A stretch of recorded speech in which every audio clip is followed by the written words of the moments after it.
Ang atin pong topic for this morning is designing the church for discipleship missions. No? Designing the church. No? Okay. Gusto niyo bang magkaroon ng ganitong klase ng church? No? Tingnan niyo tong design ng church na ito. Okay? Di ba? Parang sarap magkaroon ng ganyang church. Tapos ang loob niya ay ganyan, no? When you, parang sarap magkaroon ng ganyang klase ng church, di ba? Or this one, mas modern ito, mas modern na church. Somewhere in US. Ganda. Tapos kung ganito yung loob ng church mo, di ba? Sino gusto ng church na ganyan? Pumalakpak na malakas. Lord. Parang ganito yung church ni Pastor Joe Floreste. Parang ganito yun eh. Yung pangarap natin. How about this church? Gusto niyo ba ng church na ganito? This is a beautiful church facing a lake. Di ba? Sarap naman yan, ganyan ang church. And ang design na to galing sa Cologne. Next slide. Pagkaka-design niya. This is an actual church, no? Another slide. Di ba? Ganda. Tapos kung titingnan mo yung interior niya, ganito yung interior niya. Oh, yeah. Ganda. Then next slide. Yan. Ayun yung altar mo. Look at that. Grabe, parang mas maganda pa to dun sa sa Sagrada Familia sa Barcelona. Okay. And then next slide. Yan.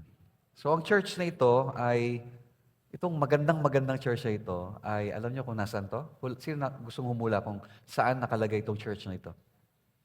Anyone who can guess? Ha?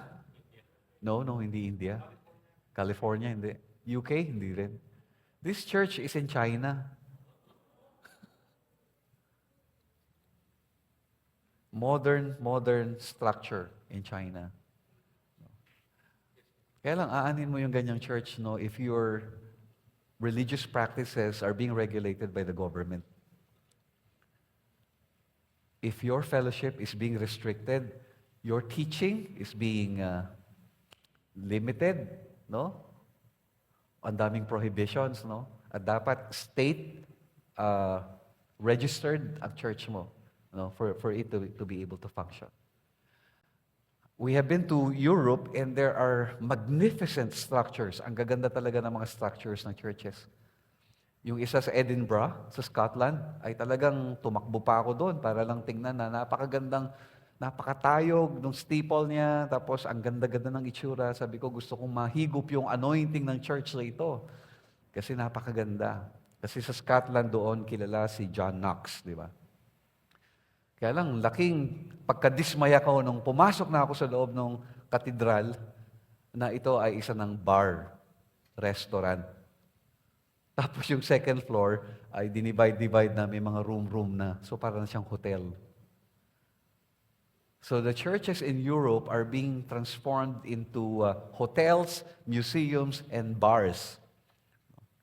Kasi nga, napagkamalian natin na ang church is a structure. The church is a building. No, the church is not a building. The church is you and me. Amen? Hindi natin sinasabing, we will go to church. No, we don't go to church. We are the church. Amen? Sabi mo nga, we are the church. So you and me, we are the church, no? Hindi po tayo, ang church hindi yung building.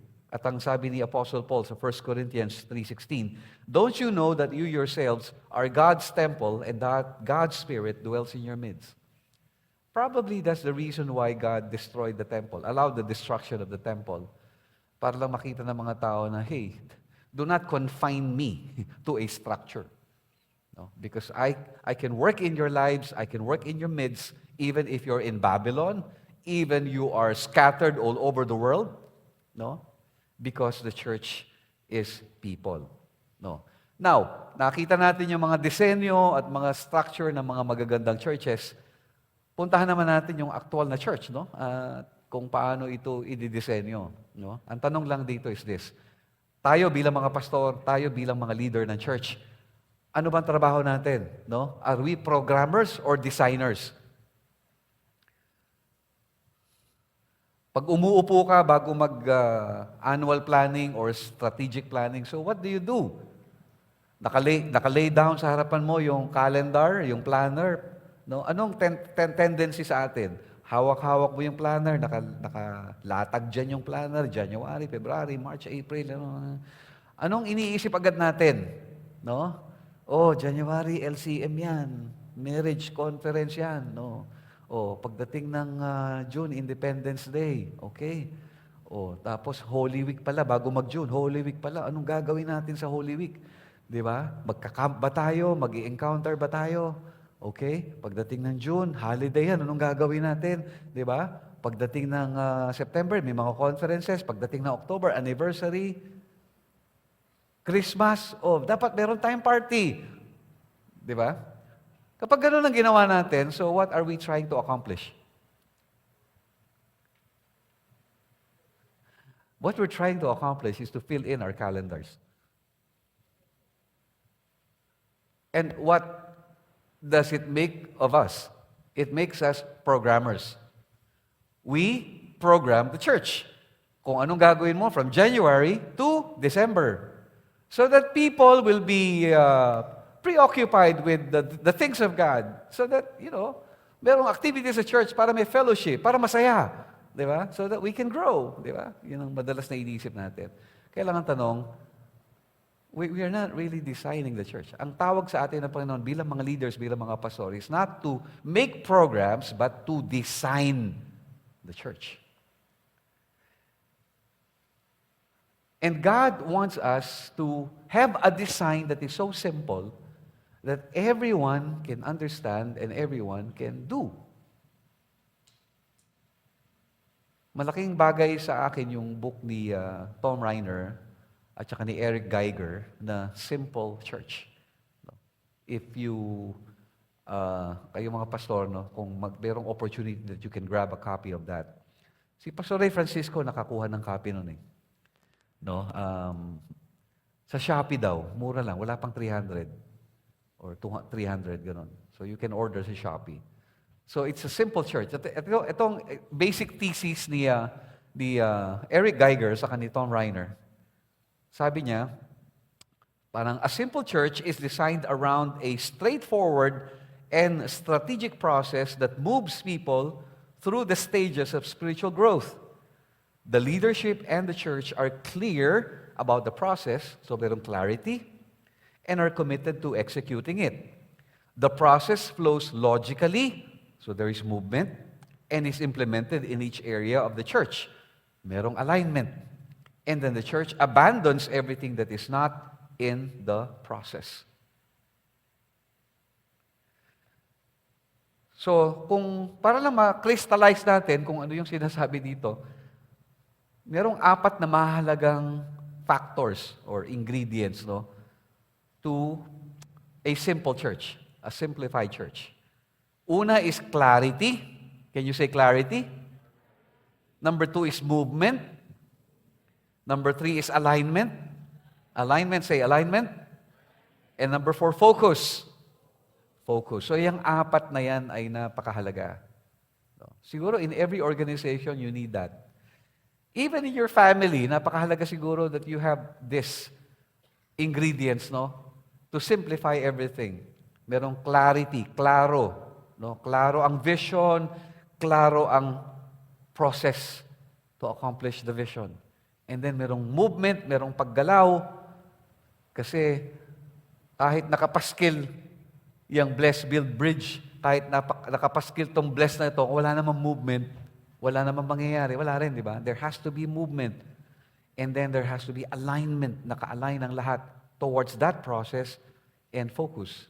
Meaning, there are things that you need to eliminate. Okay. So, clarity, simulan natin sa umpisa, clarity is the ability of the process to be communicated and understood by the people. Okay. Kaya kailangan klaro, kasi i-impluwensyahan mo mga tao di ba? Kapag ang vision mo napakahaba at napakalaki, hindi naintindihan ng mga tao, di ba? Kapag ang gusto mo ma-accomplish ay pagkadami-dami, lalong nalilito yung mga tao, di ba? Di ba ganyan sinasanay ng mga trainer ang leon? May hawak-hawak siyang stool na may 3 paa or 4 na paa. Bakit yun na nakaharap sa leon? Kasi kapag nakaharap sa leon yung 3 o 4 na paa ng silya, hindi siya makafocus kung alin doon ang i-engage niya.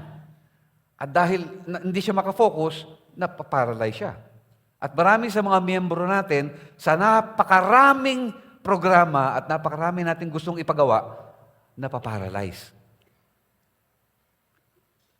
So dapat klaro lang at simple kung ano yung gusto nating magawa o gustong ipagawa ng Panginoon sa atin.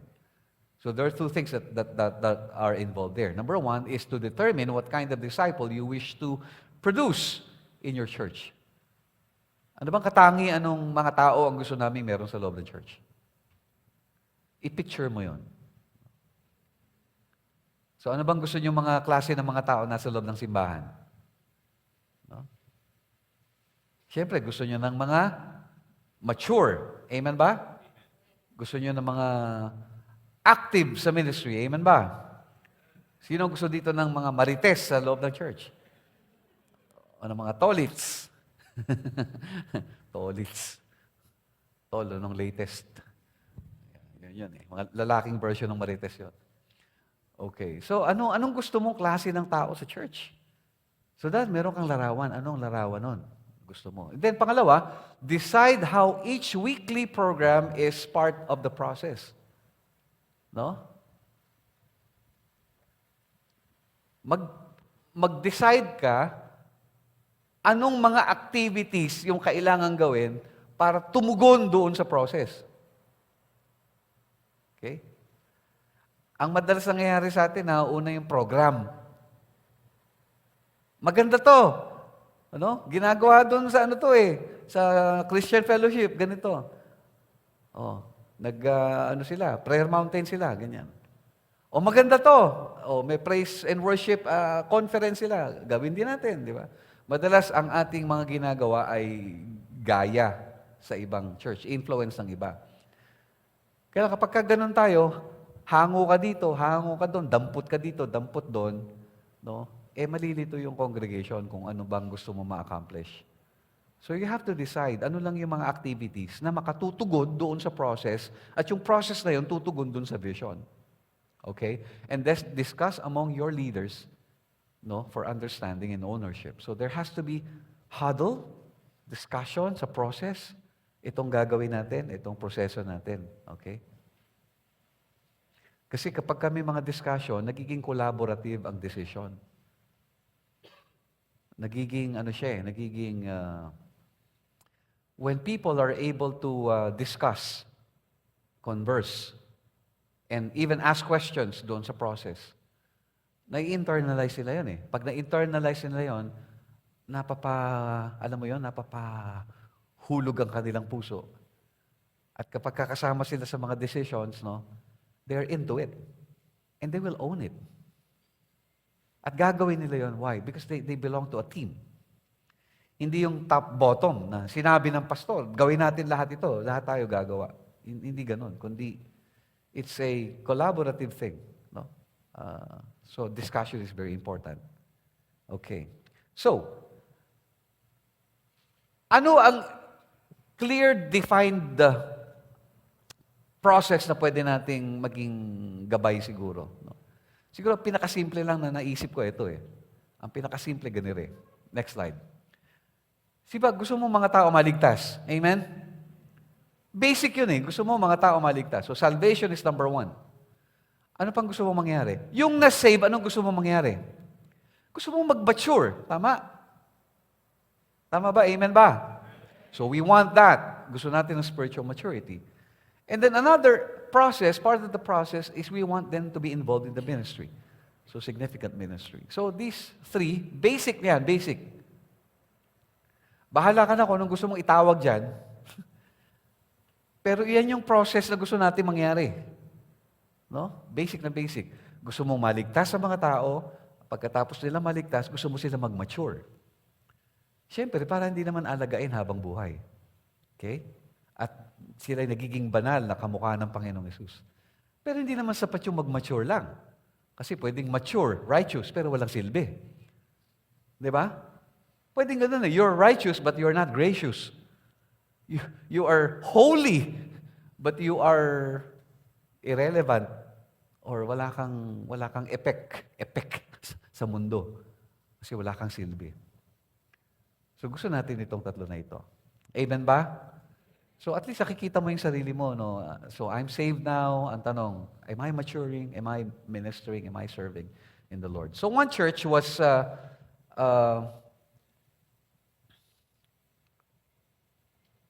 okay.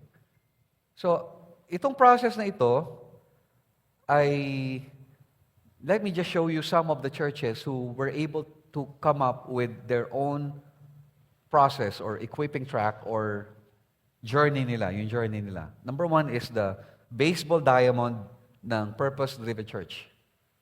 So kung titingnan nyo dito, nagsimula sa ibaba, evangelism, and then pagkatapos ng evangelism, alam mo na makilala nila si Jesus, so fellowship, grow in Christ, and then they will go into discipleship, tama, and then ministry. So simula niyan, membership, maturity, ministry and mission, something like that. Okay. So, yung bang merong step by step kung saan pupunta yung believer. Okay? So, that's the baseball diamond. Yung pangalawa ay yung ladder of success ng G12. So, ito, matagal nating in-adopt ito eh, di ba? Ano nga yung ladder of success? Win, consolidate, disciple, send. Di ba? Win, consolidate, disciple, send. So, gusto natin yun na ma-win mo, ma-evangelize mo, ma-consolidate mo, ma-disciple mo hanggang isend mo siya. Okay, so that's the G12. Si Andy Stanley ng North Point, ang kanya namang diagram, ang kanyang picture ay bahay. Ito naman picture niya. Sabi niya, from foyer to kitchen. Gusto ko madala yung mga tao mula sa foyer, doon sa lobby, mula sa foyer, no? Patungo ng living room, patungo ng dining room, hanggang makarating ng kitchen. So, ang larawan niya maganda, di ba? Maganda. Kasi mula sa labas, sa foyer, dadalhin mo siya sa sala. Pagkatapos sa sala, dadalhin mo siya doon sa dining area at kahit makarating siya hanggang kusina. Ano yung tatlo na yon, no? Yung una, yung foyer, o patungo ng living room, is that where non-believers are, dadalhin mo ngayon sa worship service. So that's the living room, yung worship service. No? You love God. And then, yung pangalawa is madala mo siya sa dining area, from the living room to dining area, so you have the fellowship, loving one another. Ma-enjoy niya yung fellowship. Doon siya magmamature. Hanggang madala mo doon sa kitchen, so that mula doon sa pagkain, bandang huli, katuwang mo na siya magluluto. And they become family. So yung bang maihatid mo yung mga tao na dumating sa church, they become your friends, and then pagkatapos mo maging kaibigan, they will become followers, at bandang huli, they will become family. Yung journey na yon, no? So kahit anong larawan, you can have a diagram of your own. Matagal na panahon din ginamit natin itong meta journey, no? Kung saan metamorphosis, no? It was coined by Pastor Asitas, yung meta journey, no? From a egg to larva, caterpillar to pupa hanggang maging butterfly. So ang tag natin noon ay Faith, Foundation, Formation, and Fathering, no? Okay. Most Christian fellowships, kagaya ng Victory Christian Fellowship, CCF, ito yung kanilang track, process, no? So you engage the non-believer, pagkatapos mo i-engage, i-edify mo, palakasin mo, mag-mature, and then i-equip mo para sa ministry, para matuto siya maglingkod. And then, i-empower mo para siya naman ay mag-serve at mag-lead. So mga pastors, you must, and mga leaders, you must be able to capture an image or a diagram or a metaphor of what your church is about. Dapat alam ng mga miyembro yung journey, no? Yung step by step by step. Yung isang in-interview ni Tom Reiner, na church, simple lang ang kanilang vision. At yung vision nila, yun na rin ang kanilang process. No, napakasimple lang. By the way, out of 400 na mga churches na in-interview nila Tom Reiner, significantly, yung mga simpleng church, simple lang ang kanilang process, yun ang matindi ang paglago. Yung masyadong komplikado na church, na napakaraming gustong ipagawa sa mga tao, sila yung medyo bansot, hindi nag-grow yung church. So mahalaga, simple lang. No? Ito yung sample nung kanyang in-interview. Ang kanilang vision statement or mission statement at process, iisa. Ito yon. Love God, love others, serve the world. Yun lang ang kanilang battle cry. Every Sunday, naririnig yan. You love God, you love others, you serve the world. No? Very simple, di ba? Pag tinanong mo yung process ng kanilang discipleship, yan lang din. You love God, you love others, and then you serve the world. As simple as that. Okay? So, inalign nila yung kanilang mga activities every week doon sa kanilang process. So, anong ginagawa nila? So, ina-expect nila ang mga tao go to worship service kasi love God yun. And then, ina-expect nila mga tao nila that you should join a cell group. So, yun yung kanilang love others. And then, anong ginagawa nila? They encourage the people to serve. So, yun na yung ministry. So, in a given week, no, people are not burdened and distracted with a lot of things to do because they are a part of these events, and these events are not really events. They're not even programs. No? Ang tawag nila dito, hindi program. Ang tawag nila dito, steps. Steps for your spiritual growth.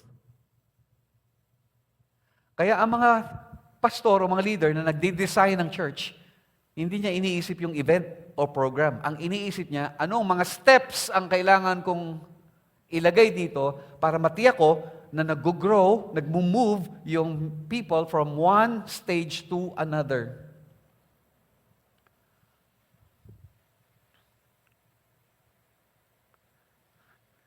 So, clarity. Dapat klaro ang process. Tapos pinag-uusapan ng mga leaders, palagi. At hindi lang pinag-uusapan, sina-champion.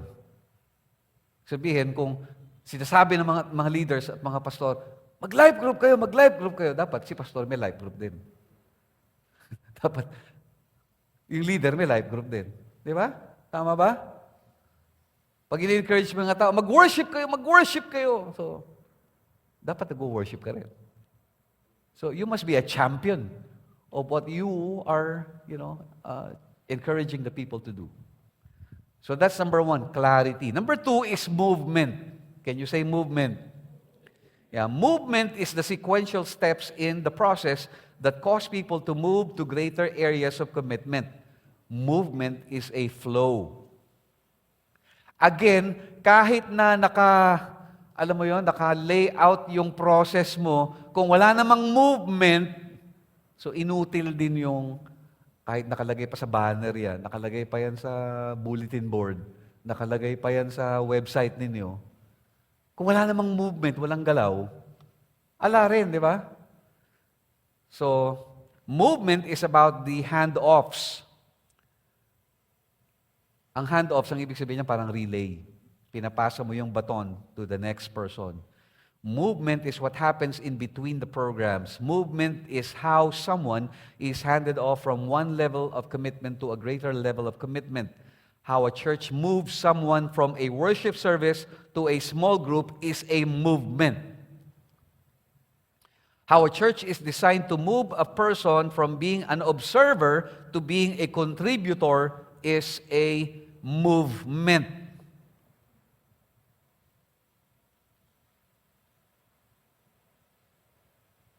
So kung babalikan natin itong diagram natin, next slide. Di ba? Meron kang love God, love others, serve the world, no? Worship service, life group, and maturity. Ang tanong, what are you doing in between? Bago makarating sa worship service, anong ginawa mo? Bago makarating sa life group, anong ginawa mo?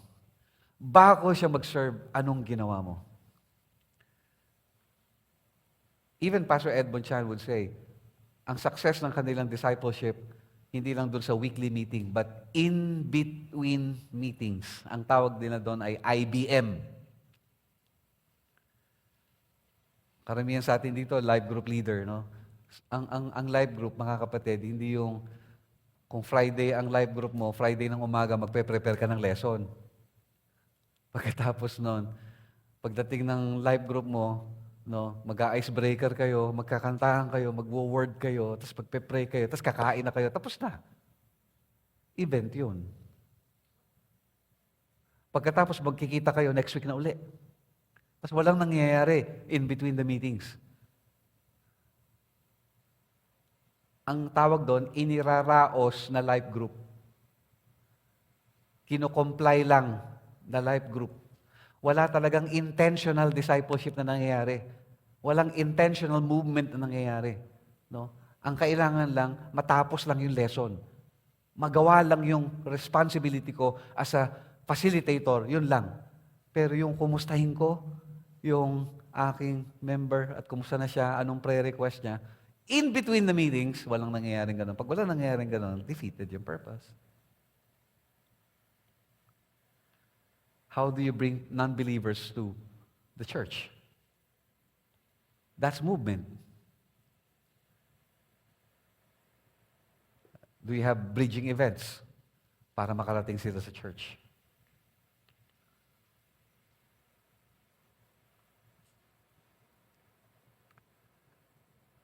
Sa Crossroad, we have this bless.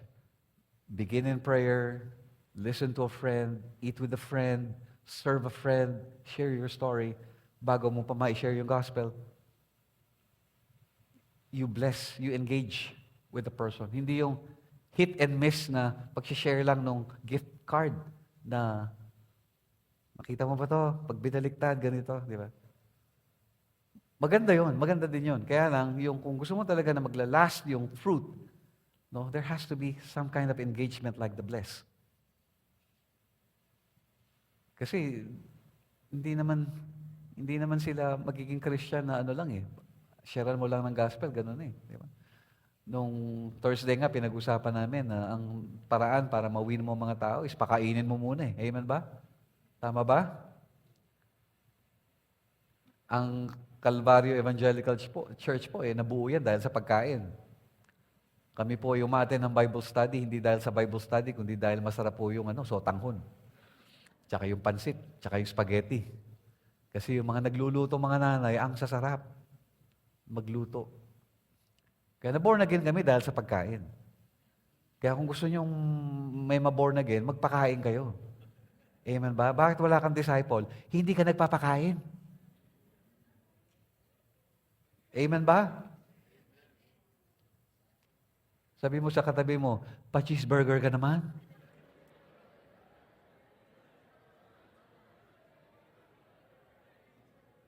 Kasi paano tayo makakawin yan, di ba? Kasi Pilipino tayo eh. Talagang Pilipino lagi may pagkain eh. Amen. Yan. Okay. So, dapat may movement. No? Next slide. Sino sa inyo gusto ganito? Di ba, pagka Pag walang movement, masakit sa ulo, nakaka-migraine ka, naiirita ka, nabubugnot ka, no? Alam mo ba sa church, madalas ganyan, stuck, hindi na gumagalaw. Ang tagal-tagal ng worshiper, hindi nagla-live group. Ang tagal-tagal ng online, nag-o-online lang, hindi pumupunta ng church. Na-stuck na doon sa bahay. Bakit? Masarap kasi mag-worship sa bahay. Di ba? Amen ba? Totoo lang. Di ba? Masarap mag-worship sa bahay. Bakit? Nakapajama ka lang di ba? Nakahiga ka. Di ba? At naiidlip-idlip ka pa. Okay, habang nag-worship ka, online, pwede ka maglaba. Di ba? Online worship naman Hindi naman nakikita ni pastor habang nagluluto ako. Di ba? At kumakain habang nag-worship. Nawala na yung sanctity, nawala na yung sacredness ng worship. Kaya beginning June, yung aming online worship, hindi na namin gawing real time. Recorded na lang po yun. And then we will air it, broadcast it, in the afternoon or in the evening. Pero pinaikli na lang po yun. Siguro isang song lang, then message na. So, may mga dynamics ng worship that the online people will no longer experience. Sa totoo lang, maraming mga dynamics ng worship na hindi talaga nila nararanasan. And we want to discourage na yung online worship. So we want them to really come to church. Kaya nga, back to church ang month ng June namin. Let's go back to church. Go back to church. Diba? Kasi na-stuck. Na-stuck na. So that's one problem. Ba't walang movement? Kasi nga na-stuck. Ang tagal-tagal ng online, hindi pumupunta ng on-site. Ang tagal-tagal na nag-worship sa church, hindi naman nagla-live group. Ang tagal-tagal ng live group, uma-attend sa live group, hindi naman nagdi-disciple. Hindi nag-aalaga ng iba. Hindi nagli-lead. Ang tagal-tagal na sa church, hindi nagsiserve. So yun mga na-stuck. Na-stuck sa traffic. So, bilang pastor at bilang mga leaders, ang trabaho natin, movement. Can you say movement? Sabi mo sa katabi mo, galaw-galaw, galaw-galaw, galaw-galaw, galaw-galaw.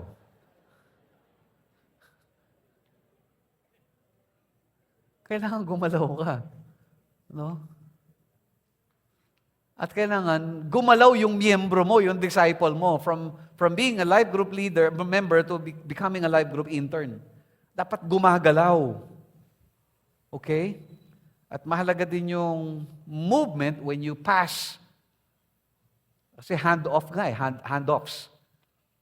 Ang hand-offs is parang baton, no? When you look at this epic fail ng US, no, sa Olympics, alam mo yun, na-disqualified sila kasi nga, ang bibilis nilang tumakbo, ang bibilis talaga. Kaya lang nung ipapasa na yung baton, nalaglag na. At hindi lang women's relay, pati men's relay.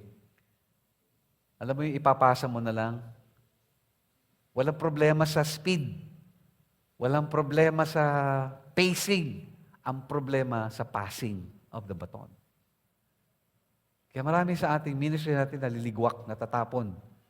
Kasi nga, yung movement natin, either walang movement or walang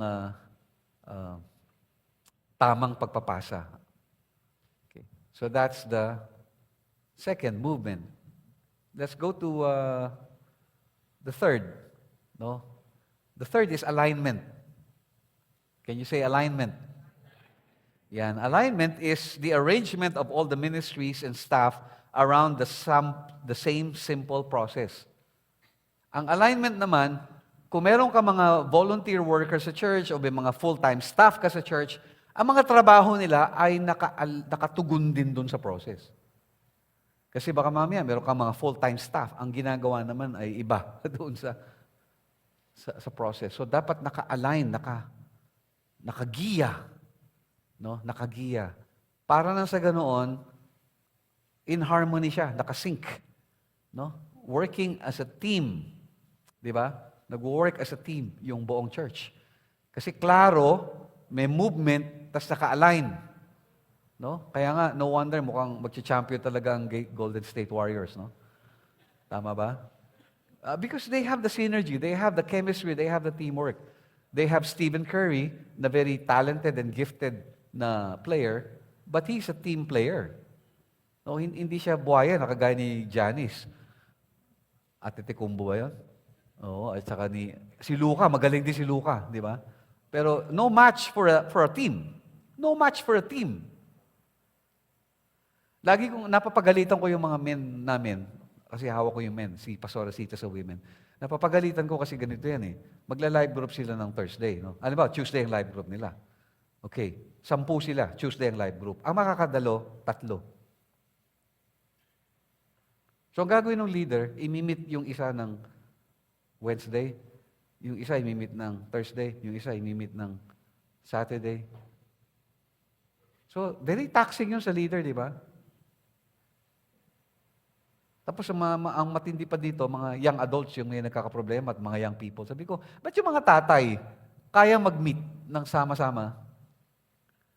Samantalang may mga asawa yan, may mga anak yan.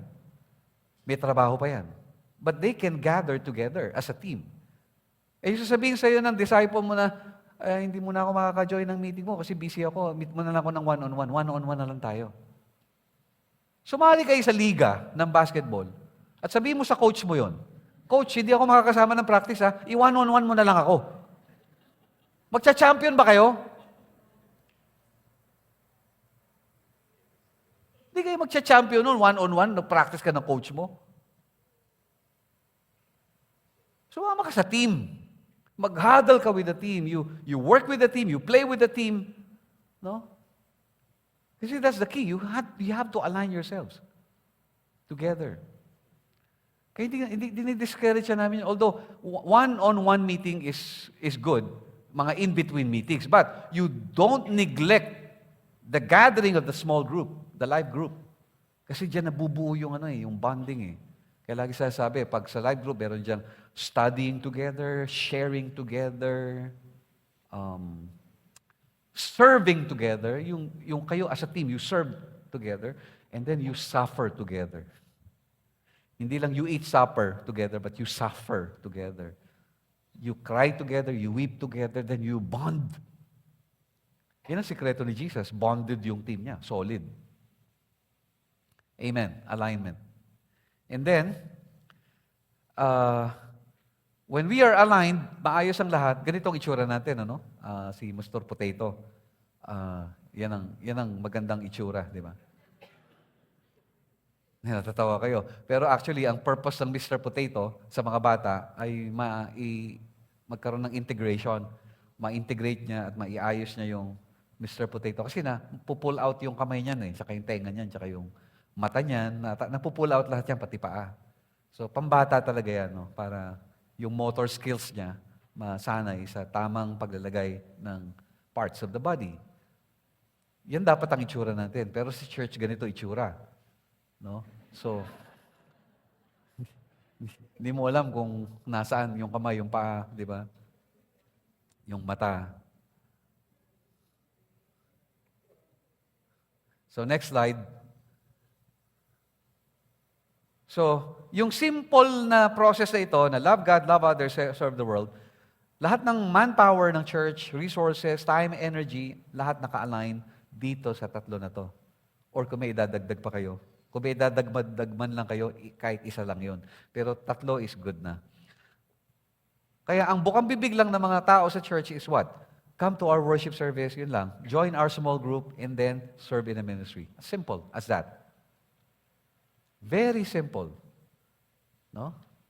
Okay, next slide. Yun na nga yun, simple. Okay? And then last is focus. Can you say focus? Okay, focus.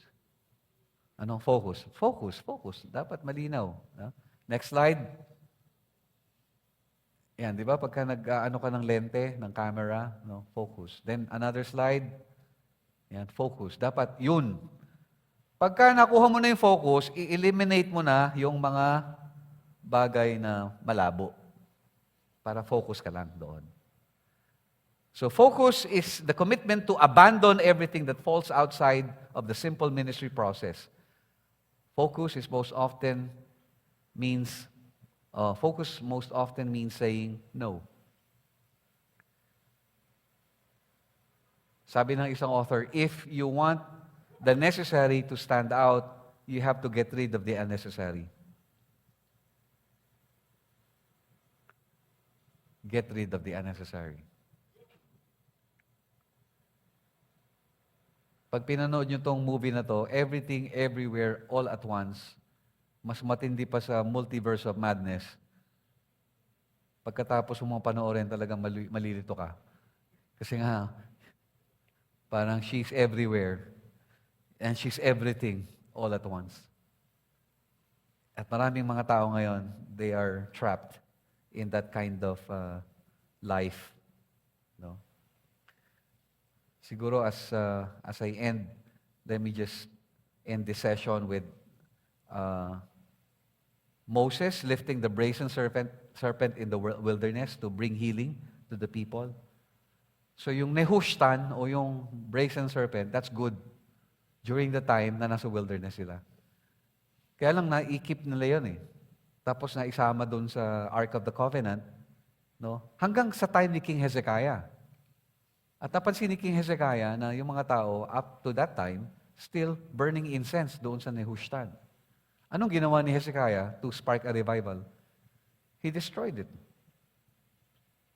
So sa focus, mga kapatid, it's important for us, no, to have that courage to eliminate anything that will distract us from the vision and from the process.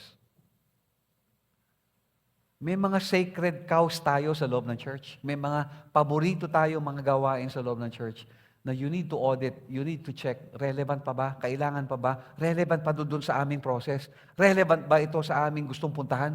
Or baka hindi na? Baka nag-uubos lang kami ng oras, nag-uubos lang kami ng energy, nag-uubos lang kami ng manpower.